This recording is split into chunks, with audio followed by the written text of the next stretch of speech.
A police chase in Mercer County ends with a crash and 2 people going to the hospital. We continue to track a developing murder case here in Lexington. More on the suspect and the victim ahead. And an overnight fire that destroyed a business in eastern Kentucky is under investigation.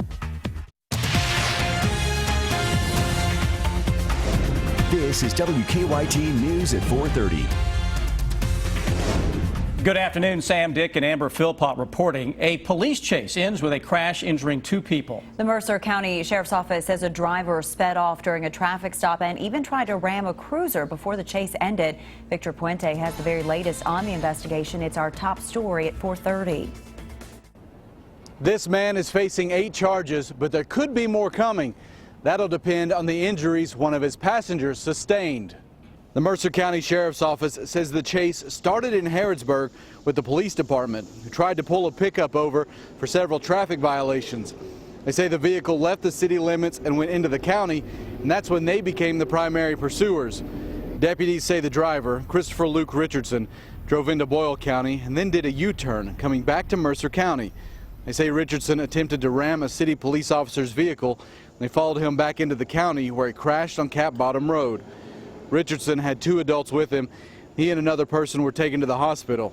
He's facing multiple charges, including assault, DUI, carrying a concealed deadly weapon, and 2 counts of unlawful imprisonment.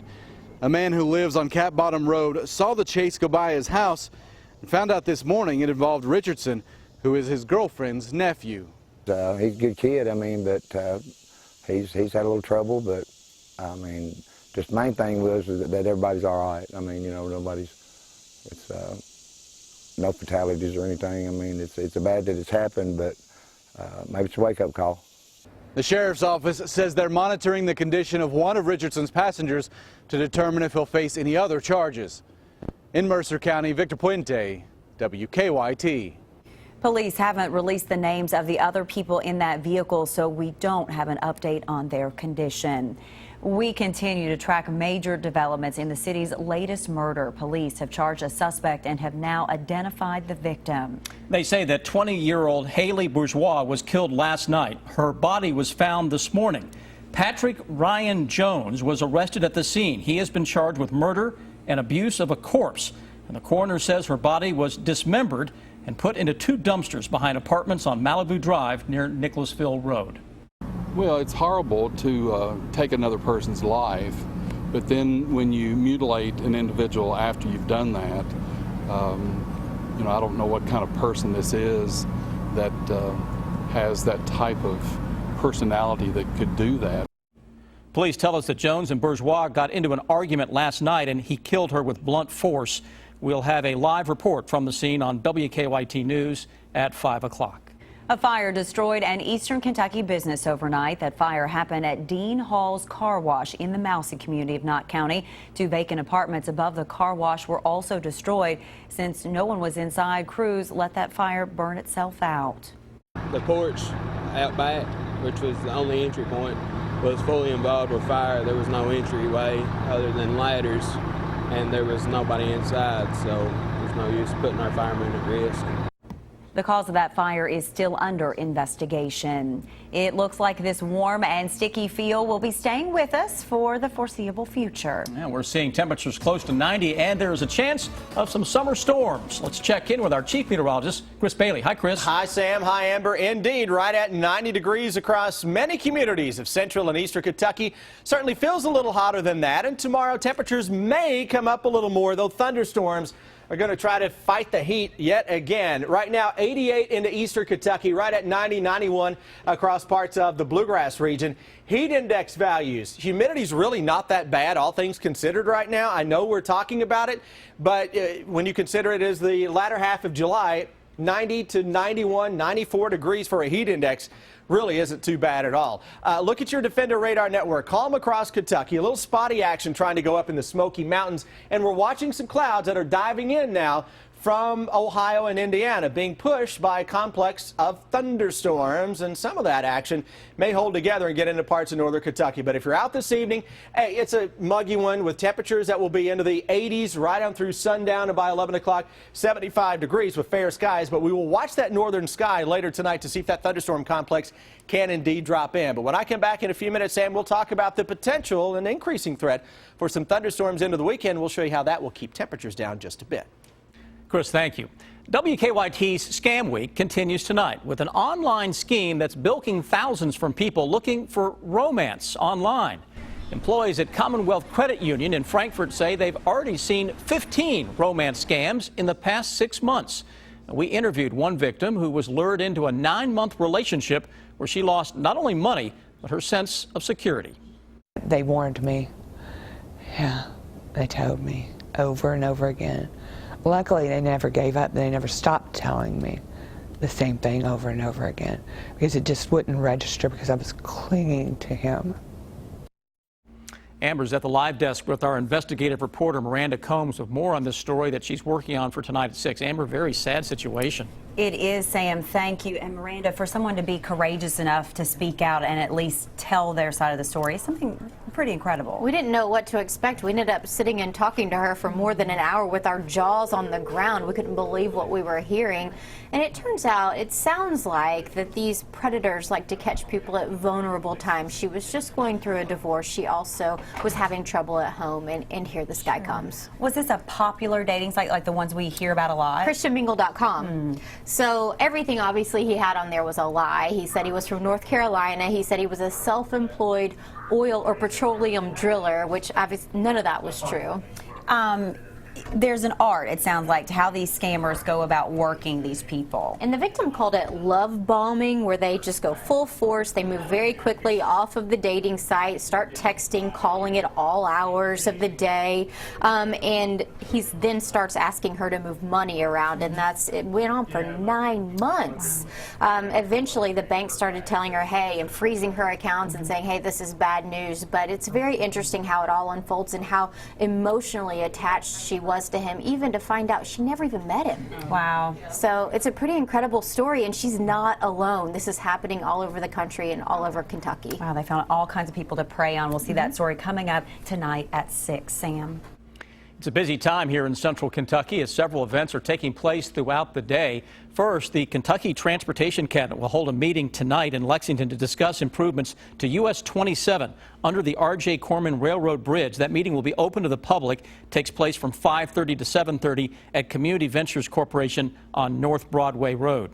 There will be a unity march in Frankfort tonight. Folks will gather to show support for law enforcement. That march begins at 5:30 at Capitol Avenue and 2nd Street. Anyone who's asked to park on top of the Capitol parking garage. And in Berea, there will be a fundraiser tonight for West Virginia flood victims. The fundraiser starts at 7 at the Church on the Rock on Richmond Road. A couple of gospel bands are expected to perform. It was a blast from the past for fans at a Coldplay concert in New Jersey. Find out who made a surprise appearance during the show next at 4:30. Now, your hour-by-hour forecast with Chief Meteorologist Chris Bailey. That's a typical brand of some steamy temperatures, high humidity levels, and the threat for some thunderstorms out there over the next couple of days. That's July around here in a nutshell, isn't it? We look outside, and depending on exactly where you are, your thermometer ranges anywhere from 88 to 91 degrees. And normal high temperature, have we told you the past few days, is in the upper 80s. So this is within a couple of degrees of normal across central and eastern Kentucky. It does feel a little hotter than that, courtesy of the humidity. Defender Radar Network, nothing across the Bluegrass State as of now.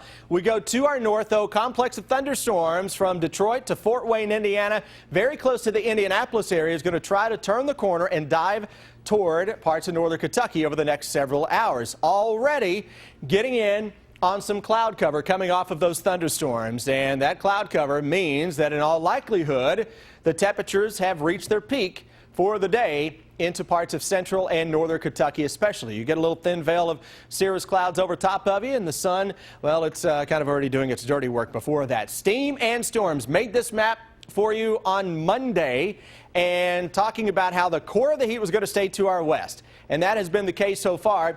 And we had the thunderstorm threat coming in from northwest to southeast. Well, we just looked at Defender Radar Network, and it was showing some thunderstorms here in the parts of Indiana and Ohio. Whatever's up there is going to try to make a run at the Bluegrass State, not only today, but over the next several days as well. Friday forecast, what to do? I'm still thinking 90 to 95 with a heat index that can push 100 degrees. My confidence level in that is a little lower than yesterday. Why? Because I can see a few storms that would go up tomorrow afternoon. If that's the case, forget about it.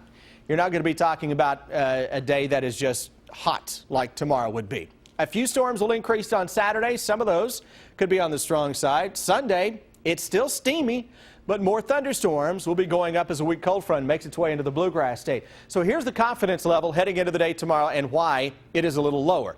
Watch the thunderstorms go up into the afternoon, and then look at the temperatures. So you get any cloud cover, you get any shower or thunderstorm tomorrow, let alone a cluster of thunderstorms, and the numbers just will not respond very well at all. And through tomorrow evening, we'll see that stuff diving on toward the south and southeast. Let's go into Saturday, see what we can find on this hour by hour.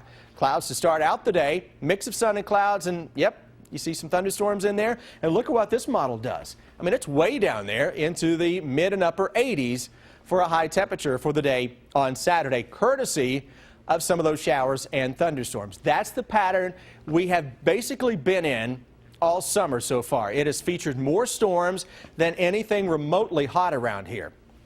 We go toward tomorrow. Tomorrow may be our best shot to really crack into what I would consider hot weather territory, at least for a few hours into the afternoon.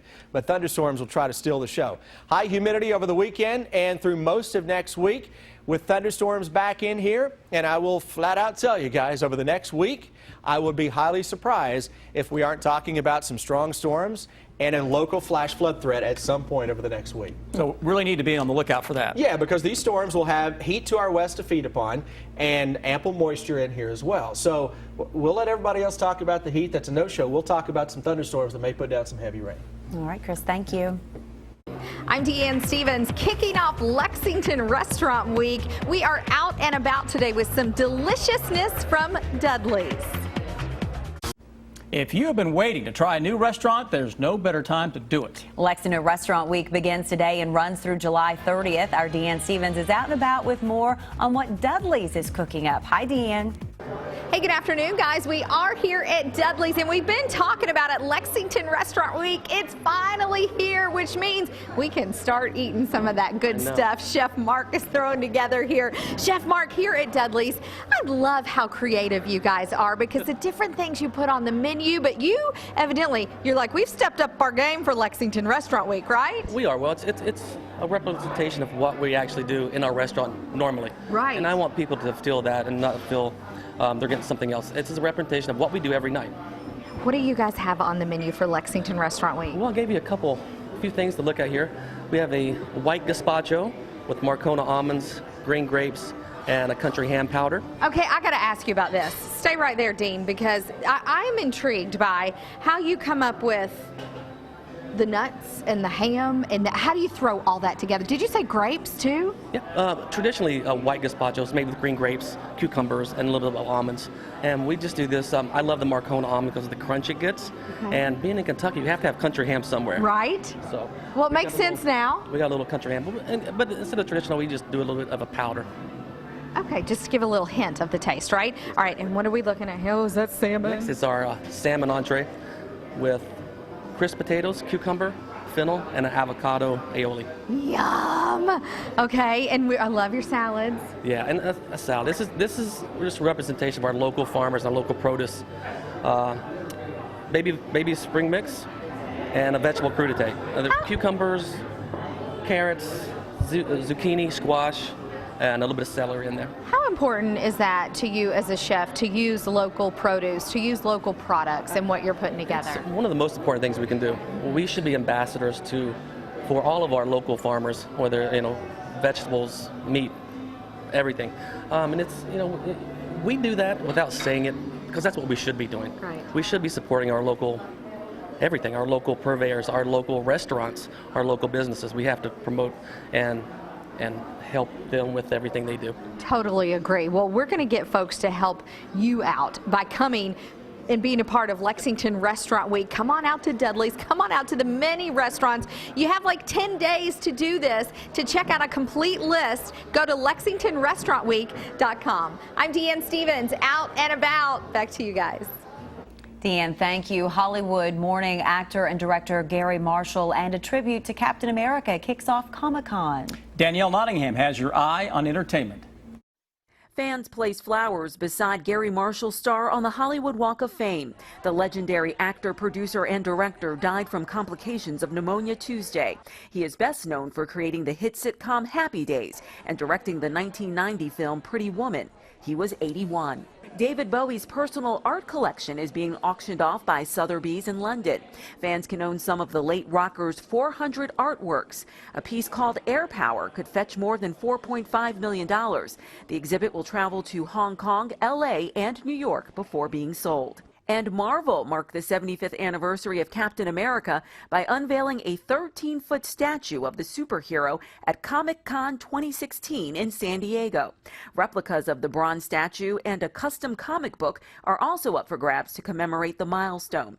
As part of the year-long celebration, the statue will be put on display in New York's Prospect Park. That's your Eye on Entertainment. I'm Danielle Nottingham, CBS News, Los Angeles. Coldplay taking concert goers back in time during a recent concert in New Jersey. The band brought out actor Michael J. Fox to help rock out the songs from his 1985 sci-fi classic Back to the Future. Fox joined the band on stage after lead singer Chris Martin's son appeared in a video asking for songs from his favorite movie. Fox and the band then sang Earth Angel and, of course, the classic Johnny Be Good, which Fox famously jammed in the movie. The video now has millions of online views. Coming up, another way the Pokemon craze has affected the gamers. There's no escaping it. The heat is here with us. It is, and it's going to stick around, and maybe even some storms. So, Chris, really good chance, opportunity for people to stay in tune as to what's going on, right? Yeah, those storm chances really going to ramp up, I think, as we go through the next few days. Current temperatures, a lot of upper 80s to right around 90 degrees, depending on exactly where you are, and starting to get a little cloud cover into central Kentucky as well. And those clouds are coming off the tops of some thunderstorms well to our northwest. Right now, Defender Radar Network across the Bluegrass State has nothing going on. We've got to watch for an isolated shower thunderstorm to pop this evening. Then coming up here in just a few minutes at 5, we'll show you how some thunderstorms to our north will have to be watched for later this evening into early tomorrow morning as storms start to make a return visit to the Bluegrass State. Right now, let's check on traffic. Here's Officer Don. Overall traffic picture, a couple of collisions working. Just had one reported on the outer loop of the circle at Boardwalk. Also one inbound on Nicholasville Road just past Southview, the south one, but they're both not injuries. Drive times this afternoon to Nicholasville holding less than 15 minutes. To Paris, no problems on Paris Pike. Police are running radar both directions, though. Now back in the studio. Where's Waldo visits a construction site, love in the air for Pokemon players, and a water skiing grandma. It's the video that will have you talking. Take a look at this. An Indiana construction worker is playing a real-life game of Where's Waldo with patients at a children's hospital. The man is helping build a new wing of the hospital and built an 8-foot Waldo that he moves around the construction site daily, giving the young patients a game of hide-and-seek to play from their windows. That is super sweet. Precious. Pokemon Go might replace some dating websites. Well, it changed the love life of one couple in Canada who say they met through Pokemon Go. The two met on a chat board about the game 2 weeks ago. Then they met up to play and say they've been inseparable ever since. I've tried Plenty of Fish, I've tried Tinder, OkCupid, nothing, no luck whatsoever. Then right away with Pokemon Go, I met someone, so. The game officially launched in Canada on Sunday. Before that, Canadians had to find workarounds to play it. In the app game, players hunt for Pokemon in real-life locations by following prompts with their smartphone's app or map. If you happen to take a visit to Lake Tenkiller in Oklahoma this summer, you might see something pretty extraordinary. Here she is. Meet Millie Sullins, the water skiing grandma. Not only is she 90 years old and skis better than most of us, she even prefers to slalom ski. Millie rides behind the same boat that she and her husband bought in 1960, and she has since taught all of her grandchildren to ski behind it. Handing down the skiing tradition is all Millie says she wants to do. And for anyone looking for her secret, well, she has a little advice. hang out and go for it. I mean, you know, if you fall, get up and go again. No fun sitting home in the rocking chair. You're right about that, Grandma. A local marina owner recently found out about Millie's talent and has since proclaimed her the best skier on the lake. Again, she's 90. Look at her. I mean, there's no way she's 90. That is, I mean, she looks tremendous. Yeah, great balance. And for you people that don't ski, that's a slalom right there. She's on one ski. I guess we're all going to go pick up water skiing now to make sure that we look like that when we're 90, right? Yeah. All right, it is a busy news day. Stay with us here. Here's what we're working on for you now at 5 o'clock.